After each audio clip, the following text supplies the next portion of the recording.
up on Wild Card NFL Primetime. Catastrophic turn of events right from the start in Cincinnati.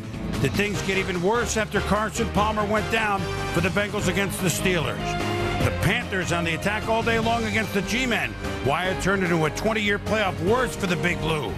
And next week games are set. Who has the early edge right now and why? We look back at some of the great and some of the not-so-great events of Wild Card Weekend.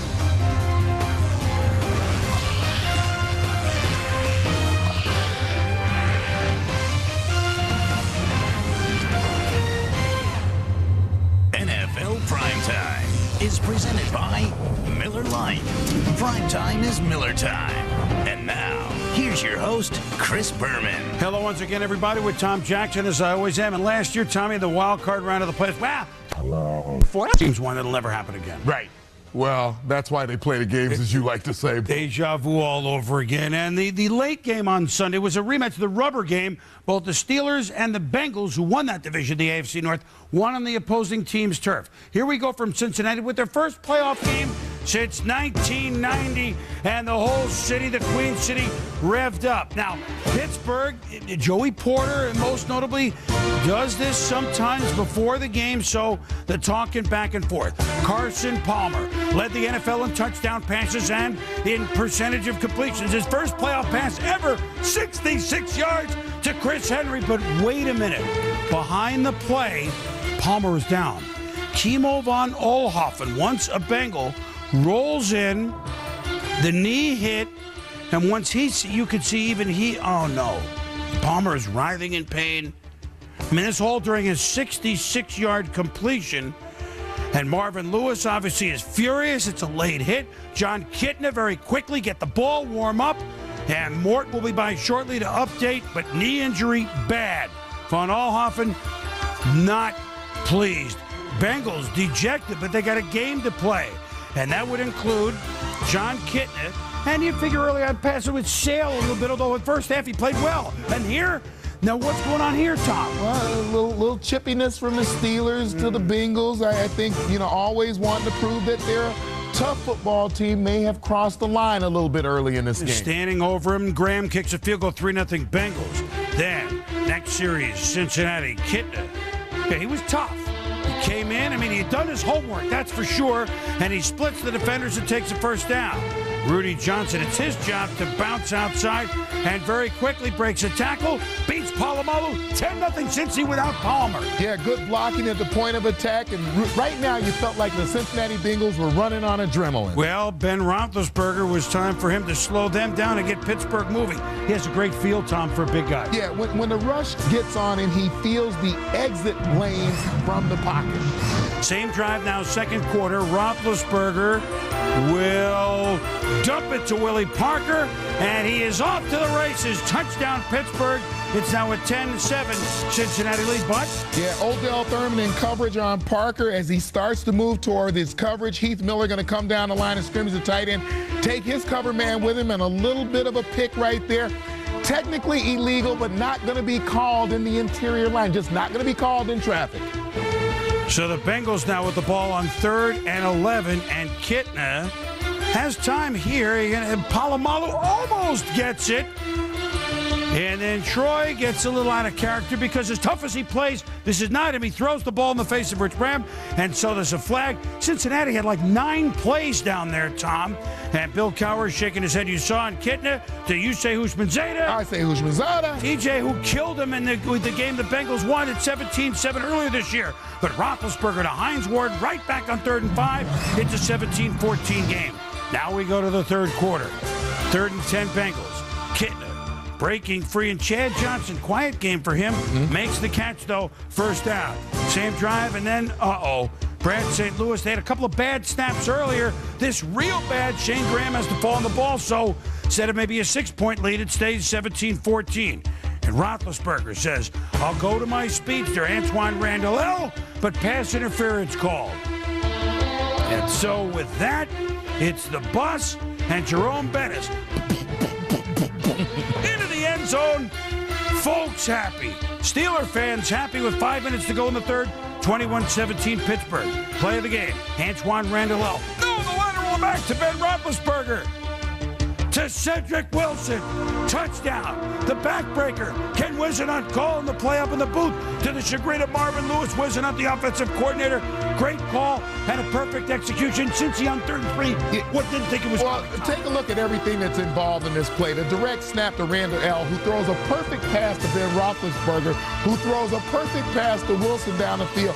So you get 3 people doing something with the football, and they all did it exactly right. Look at Hines Ward. Oh, come on, ball. Let's go. Say to Cedric, did you feel like you were just waiting under that thing? Bengals now in the 4th. Now they're down 11. They got to make something happen. But James Farrier picks off Kitna. And then later in the quarter, after a field goal, still is a 2-touchdown game, 31-17, 2nd and long, 4.5 to go. Kitna, nice play by Troy Polamalu. And one of Bill Cowher's favorite players, and he share a moment. The Bengals share some sorrow. They'll be back. They won their division. They earned it. They scored a bunch of points. But all that was with Carson Palmer and Jerome Bettis. They will play another day. Pittsburgh moving on the playoffs to play Indianapolis. More in the matchups in a moment. 31-17, the Steelers down 10. Twice come from behind on Roethlisberger's 3 touchdown passes. After the game, plenty to talk about. I feel very bad for Carson Palmer for what took place. It's an unfortunate accident, inadvertent, and you hate to see anybody have a season end like that. It's over. I mean, that's devastating. Carson's got an injury. He'll be back from it, and that's the way it is. Nothing you can do. You get it back. So sit there and baby and cry like their quarterback did. It's ridiculous. Guy got hurt. I felt terrible for him. And the only chance I got to see him was at halftime, and that's briefly because I know we're going to make adjustments, but it almost brought me to tears going in there and seeing him. I consider him my best friend. And I felt terrible for him to have to, to go down that way. No one expected we could win the game if we had to pass the ball. We had to come out, we had to throw the ball. Wide receivers made play, linemen gave me time, they did a great job. So Ben Roethlisberger and the Steelers moving on in the playoffs. He's had the experience. The Bengals did not. But the big news is Carson Palmer, Tom. And Chris Mortensen joins us now. Mort, very quickly, what has been learned about the knee injury suffered by Carson Palmer? Chris, here's what our sources are telling us, that Carson Palmer does have a torn ACL and MCL in that left knee. But the doctors said the MRI showed that it was a clean tear on the ACL, perhaps thanks to the fact that he was wearing a knee brace on that left knee. That means he'll have surgery. It won't be major reconstructive surgery. The surgery will take place this week. They say he should feel pretty good in 5 months, and yes, he should be able to participate in training camp and be ready for the start of the 2006 season. All right, well, that's great news, Mort, because ACL, MCL, it could be a lot with the sight of him. Already, one pass in his playoff career. It's already the longest pass in the postseason in Bengals history. Look, there's no way that Von Ohoffen had any intent in mind. You could see what Bill Cowher was thinking, like, oh, my goodness, nobody's pleased about it. But when you're surrounded with what we saw, stuff like Pittsburgh, no turnovers, 31 points scored on the road, you win a playoff game against a tough division foe, there's other thoughts that creep in your mind, and I don't think they're pleased with all of them, Tom. We were upset. Well, I think certainly, the Pittsburgh Steelers are known for their toughness, a great reflection of their coach and the city that they play in. But, there's a little bit of chippiness, especially at the beginning of the games, where I think they're trying to, prove that they're a tougher football team than you are. And sometimes it appears to go a little bit overboard. And I thought that was the case today in the game against Cincinnati. Now, when you talk about the game plan, it's the game plan that certainly Bill Cowher and the Steelers wanted to have. The ability to run the ball 34 times for almost 150 yards, have those throws by Ben Roethlisberger kept to only the low 20s. I think that when you're able to do that, they're going to be successful. So their game plan worked magnificently, but certainly the biggest story today, other than the Pittsburgh Steelers advancing in the playoffs, is this loss of Carson Palmer. He's a brilliant quarterback, brilliant young quarterback. I've said he's Elway-like in terms of what the potential is. So I'm just wishing him the best and hoping that he comes back to his normal form next year. We all are. As leader of the Bengals, they should be proud of their season, and the Steelers are moving on. And We'll talk about these matchups a little bit later in the show. But now the Steelers play the Sunday game at the Indianapolis Colts, the rematch of the Monday night game in Week 12, which Indy hammered them 26-7, but Pittsburgh a different team. They won 5 in a row. The Patriots now go into Denver, a team that in Week 6 they lost to 28-20 as Denver ran for almost 180 yards in that game. That's the AFC matchup that Saturday evening in Denver. Meanwhile, we'll be back on NFL Primetime with the Panthers and the Giants. Eli's first playoff game. Hide your heart, girl. And meanwhile, the Panthers, boy, when they're on, they can be angels. Inside the number. Miller, good call. All sorts of excitement in New York with the New York Football Giants playing at home in the playoffs for the first time since 2000. They were 8-1 at home this year, but in come playoff and even Super Bowl 2 years ago tested Carolina Panthers. You figured this was a game going to be won in the fourth quarter by two quarterbacks that know how to do it, but sometimes you figure a little bit wrong. Here we go from the Meadowlands as, well, Lawrence Taylor and Carl Banks and Harry Koss and 3 linebackers that It's quite a linebacking core right there. they could have used. Eli Manning, his first playoff game, and Thomas Davis in on a blitz. Carolina, when they look good, man, they look as good as anybody, Tom. Why they're one of the preseason favorites. Yeah, look at the delayed blitz right there. You just wait for the opening on the inside. You go and you crack the quarterback. That's a 7-yard loss. But then here come the Panthers and DeShaun Foster on 3rd and 2. He had a huge game running the football. This would be the question. The Giants depleted at linebackers. The Nick, how's it going?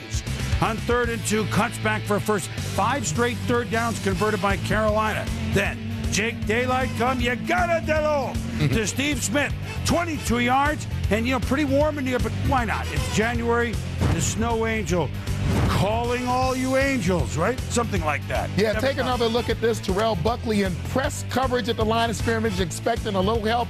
The safety goes to the outside, splitting the field. T-Buck does not get a hit on Steve Smith.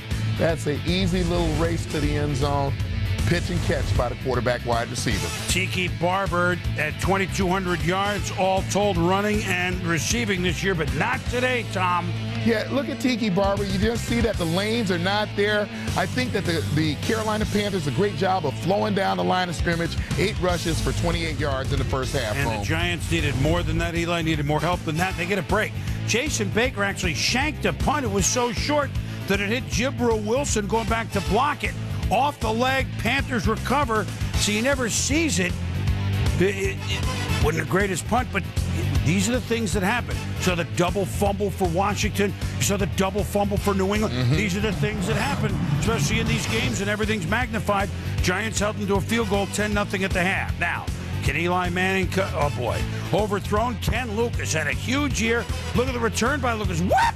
And then at the 50, whap! Changes directions again, down to the 12. Panthers in business mid-third.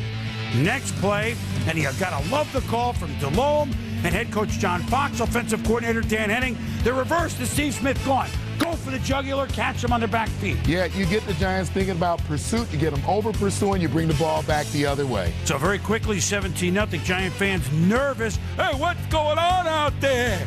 How are you? Then Eli Manning to Jeremy Shaw gets overthrown, picked off by Marlon McCree. And Julius Peppers, boy, to that front wall give Manning and company just a brutal time. Gives Eli a tap. DeShaun Foster does more than that. Look at this run. Get out of here. And then he keeps running and then boom, spins and then 31 yards for Foster at 151 on the day. Hit 27 carries. That leads to a field goal, 20-0. And then Manning just picked off by McCree again for Eli. 3 interceptions, 2 more fumbles by the Giants, so 5 turnovers on this day. And in the tunnel, standing in the shadows of what was not love, is Papa Archie and Tiki Barber. A magical season. But for the Big Blue, who once upon a time had John Fox as defensive coordinator when they went to the Super Bowl in 2000, a shutout, which any defensive coordinator would. This is odd. The last 3 playoff games of the Meadowlands, a Giant game, then a Jet game, and then the 2000 NFC Championship Game shutouts. Whatever it is, the Panthers did it today. 23-0. Impressive all the way around. This is what it's all about. I mean, this is getting on that bus in a little while, getting on the plane in a little while. It's indescribable, especially after, you come together as a team. It's just, you can't beat it. We want to show people that we can play. That's all. We want to get our we want to get our just due, and by doing that is we making plays and winning. You can't miss us if we're on the radar. We didn't run the ball the way we thought we might be able to run the ball. We didn't have any balance. We didn't make any first downs. We got no rhythm going offensively. We just didn't accomplish a whole lot. I give a lot of credit to their defense and the way they played. They played really well, but we didn't play well. We didn't execute. We just couldn't get anything started. Just disappointing that we probably picked the most inopportune time to have probably one of our worst games of the season. I think in some ways we're out-coached. They had more intensity than we did. They played more consistently than we did, and that's why they won this game.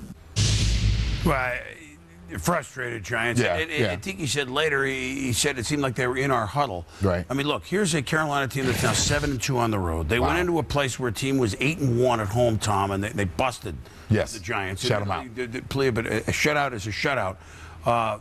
They really had it and pressure at every place that you look, Tom. We always say the way you want to put pressure on defensively in the NFL is with your front four. You want to be able to do that and drop 7, and that's exactly what we got from the Carolina Panthers. We're going to take a look at this close up, put our front four in the box right there. We're going to have a twist with the interior tackles. You get one of them going inside, the other guy comes around the corner. That's Jordan Carson. Now take a look at this from a slightly different angle.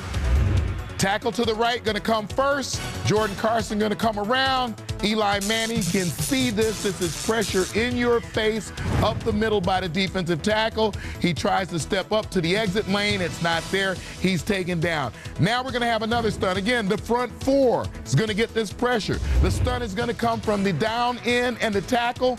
You get Mike Rucker going inside. Jordan Carson going to come outside. And even though he doesn't get the sack, does it at a nice angle, gets Eli Manning throwing off of his back foot. Ken Lucas makes the interception. So the key right there is, number one, when you throw with 7 guys back in coverage, you're throwing into a lot of traffic. Never gave Eli Manning a chance to get comfortable today. First time in the playoffs for Eli Manning. It will get better. But today, this defense did all those things that we expect of them throughout the year. They just did them better today. All 4 quarterbacks this weekend making their first playoff start against guys, although Palmer, that's an asterisk, but still, the fact is, they're 0-4. Doesn't always happen that way. That's right. But experience over inexperience this time. The D-line against Tiki and what you showed on the pressure, the running game of Foster, the play calling, I thought really was outstanding by Henning and company. And hey, look, Carolina was a preseason favorite to go to the Super Bowl. At times you trust them, at times you don't. I trust them. When they're on it, they look very impressive. We say that John Fox's team is a character football team. We know that team's going to come out and play a certain way, and they did today. And they have to, because they're going to Chicago next, where they already were this year, and it did not go well. Jake Delhomme was sacked 8 times by the Bears. There's Boone, then Agunlie and Brown, and Alex Brown, and Agunlie, and Michael. You're never going to guess what's going to happen here. It's a sack, Tom. 8 sacks, 2 interceptions, and Vasher interception set up an 8-yard touchdown drive that Orton engineered to Muhammad, and the Bears won 13-3. So that's the Sunday game. The Panthers at the Bears in a rematch. Redskins-Seahawks are a rematch as well. The Redskins won that game in overtime in Washington back in Week 4 on a field goal after Seattle hit the upright late in regulation. So we'll talk about these. In this one, Redskins are going to need a little more than 120 yards in offense. Redskins are going to have to do better offensively than they did this last weekend. And I would remind you, after watching that extra point, the Chicago Bears do that same kind of man blocking offensively at the line of scrimmage. Look for some of those same stunts from the Carolina Panthers. Over under the Bears-Panthers game, 9.5. Final 6. When we return, well, you saw what happened. Carson Palmer, the good news, as Mort reported, clean tear. The bad news, what started as a playoff first became a playoff bummer. Time, presented by Miller Lite. Steelers beat the Bengals 31-17, but the big story here, Carson Palmer, torn ACL, MCL on his first pass of the game after he's hit by Kimo von Oelhoffen. The Bengals twice led by 10, but Pittsburgh put it away here late in the third quarter. Antoine Randall Lateral to Ben Roethlisberger, over to Cedric Wilson. Steelers win the Bengals. After the game, Ron Jaworski was there. Jaws. Thank you very much, Boomer. The Cincinnati Bengals locker room was disappointed with the loss and very disappointed that they lost their starting quarterback, Carson Palmer. You know, as I walked around the locker room, I ran into Bobby Williams, one of the offensive linemen, and he said how disappointing it was to hear the news after the game. They really knew something was wrong during the game, but not until after the game did they get the full extent of Carson Palmer's injury.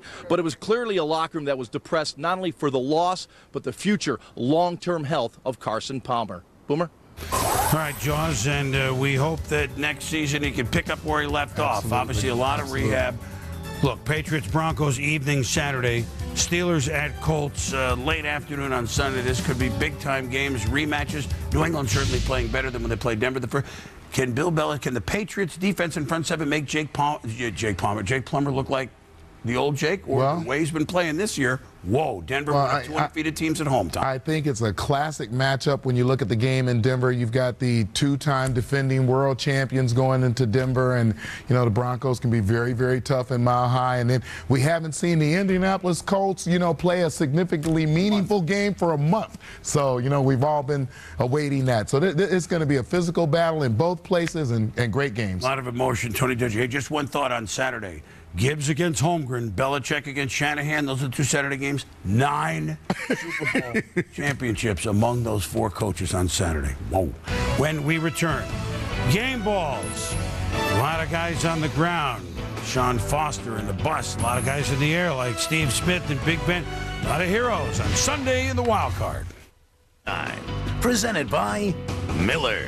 There's good enough, and there's better than it has to be. Miller. Good call.